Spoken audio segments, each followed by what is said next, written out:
Hello everyone. Concept पढ़ाएंगे और सबको सिखाएंगे। इस श्रृंखला के अनुसार अब तक राजभाषा में हम पढ़ चुके हैं संवैधानिक प्रावधान, प्रादेशिक भाषाएं, राजभाषा अधिनियम 1963, प्रथम राजभाषा आयोग और समिति। इन सब के बारे में हमने अभी तक सीख लिया है। आज हम इस वीडियो में राजभाषा से संबंधित एक महत्वपूर्ण विषय राष्ट्रपति के आदेश 1960 के बारे में सीखेंगे।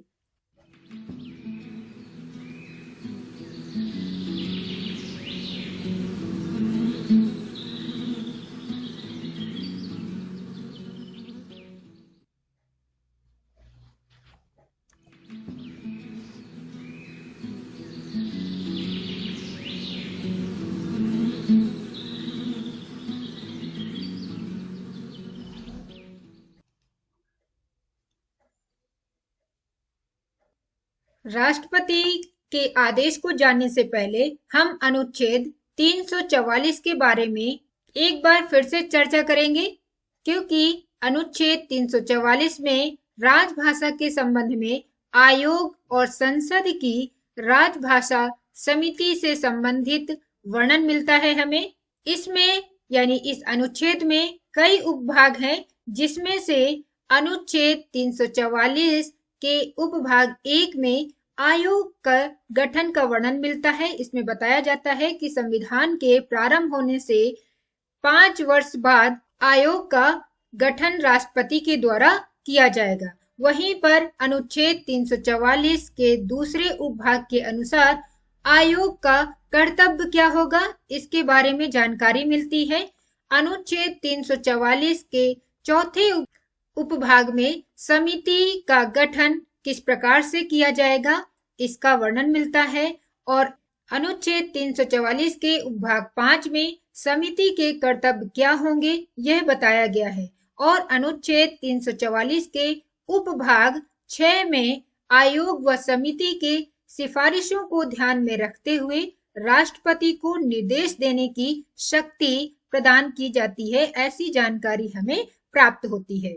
तो इस प्रकार हम देखें कि राष्ट्रपति का आदेश 1960 का आधार क्या होगा, तो वह संविधान का अनुच्छेद यानी आर्टिकल 344 है। ये जो आदेश है, राष्ट्रपति का आदेश 1960, ये 14 बिंदुओं में वर्णित है, जिसमें से जो पहला बिंदु है, पहले बिंदु में बताया गया है कि लोकसभा के 20 सदस्यों और राज्यसभा के 10 सदस्यों की एक समिति प्रथम राजभाषा आयोग की सिफारिशों पर विचार करने के लिए और उनके विषय में अपनी राय राष्ट्रपति के समक्ष पेश करने के लिए संविधान के अनुच्छेद 344 के खंड 4 के उपबंधों के अनुसार नियुक्त की गई थी। समिति ने अपनी रिपोर्ट राष्ट्रपति के समक्ष 8 फरवरी 1959 को पेश कर दी।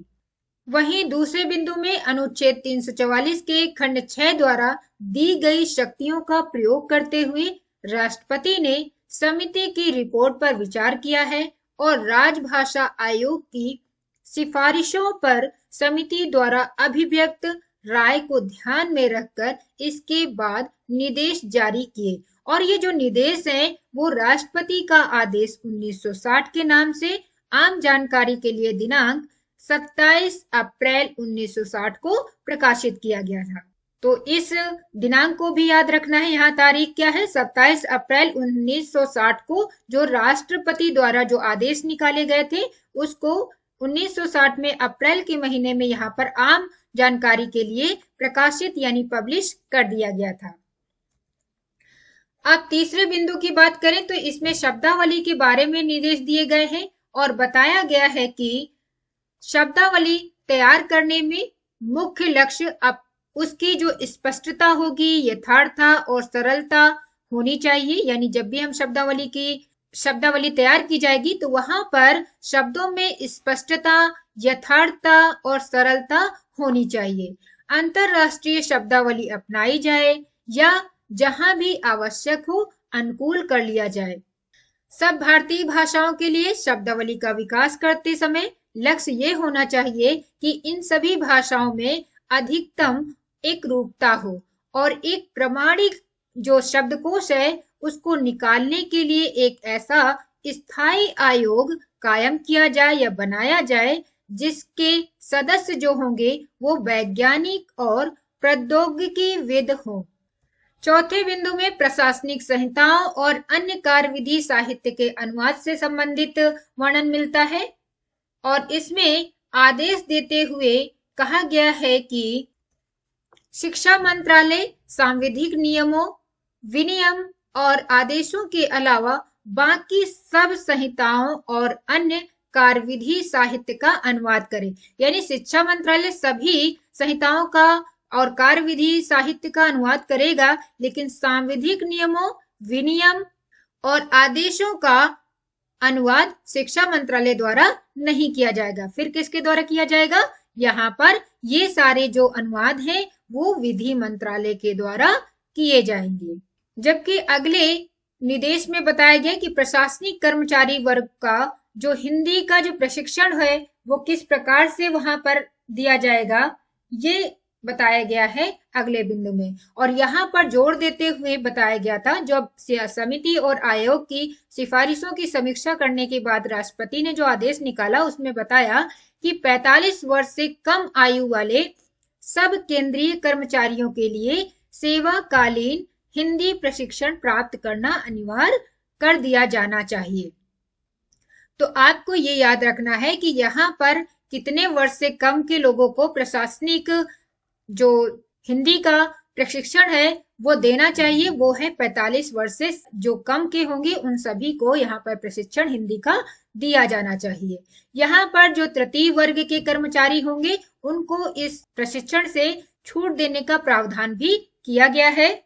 अगले बिंदु या पॉइंट में हिंदी के प्रचार प्रसार से संबंधित निर्देश दिए गए हैं और इसमें बताया गया है कि शिक्षा मंत्रालय और वैज्ञानिक अनुसंधान और सांस्कृतिक कार्य मंत्रालय, यानी ये तीन मंत्रालय शिक्षा मंत्रालय, वैज्ञानिक अनुसंधान और सांस्कृतिक कार्य मंत्रालय परस्पर मिलकर भारतीय भाषा, विज्ञान, भाषा शास्त्र और साहित्य संबंधी अध्ययन और अनुसंधान को प्रोत्साहन देने के लिए समिति द्वारा जो सुझाव दिए गए हैं उनमें आवश्यक कार्रवाई करें और विभिन्न भारतीय भाषाओं को परस्पर निकट लाने के लिए अनुच्छेद 351 में दिए गए जो निर्देश हैं, जिसमें बताया गया था कि यहाँ पर 351 के अनुसार हिंदी के प्रचार प्रसार का जो दायित्व है वो संघ सरकार का है, यानी संघ का होगा, केंद्र सरकार का होगा।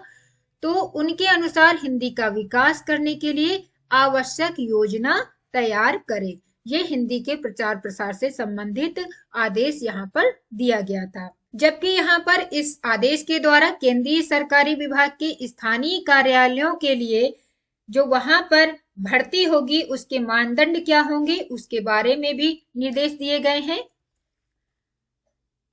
यहाँ पर प्रशिक्षण संस्थानों में किस प्रकार हिंदी और अंग्रेजी या फिर अन्य भाषाओं का प्रयोग होगा उसके बारे में भी निर्देश दिए गए हैं। यहाँ पर ध्यान देने वाली बात है कि प्रशिक्षण संस्थान में एनडीए जैसी प्रशिक्षण संस्थाओं का नाम देखने को मिलता है।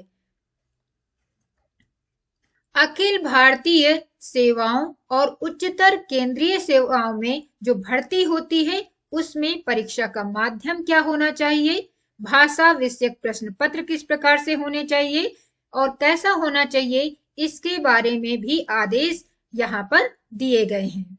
राष्ट्रपति के आदेश 1960 के अनुसार यहाँ अंकों के बारे में भी बताया गया है कि अंकों का जो स्वरूप होगा वो अंतरराष्ट्रीय स्तर के अनुसार होगा और अधिनियमों, विधेयकों इत्यादि की जो भाषा होगी वो संसदीय विधियां अंग्रेजी में बनती रहेंगी, लेकिन उसका जो प्रमाणिक अनुवाद है वो हिंदी में उपलब्ध कराया जाए। इस प्रकार से यहाँ पर 11वें बिंदु में अधिनियमों, विधेयकों इत्यादि की भाषा से संबंधित निर्देश दिए गए हैं।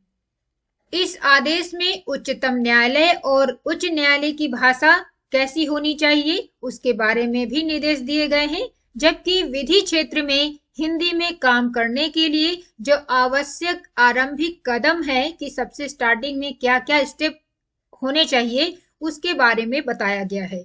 और इसमें बताया गया है कि विधि मंत्रालय यथासंभव सब भारतीय भाषाओं में प्रयोग के लिए सर्वमान्य विधि शब्दावली की तैयारी और संविधियों के हिंदी में अनुवाद संबंधी पूरे काम के लिए समुचित योजना बनाने और पूरा करने के लिए विधि विशेषज्ञों के एक स्थायी आयोग का निर्माण करेगा।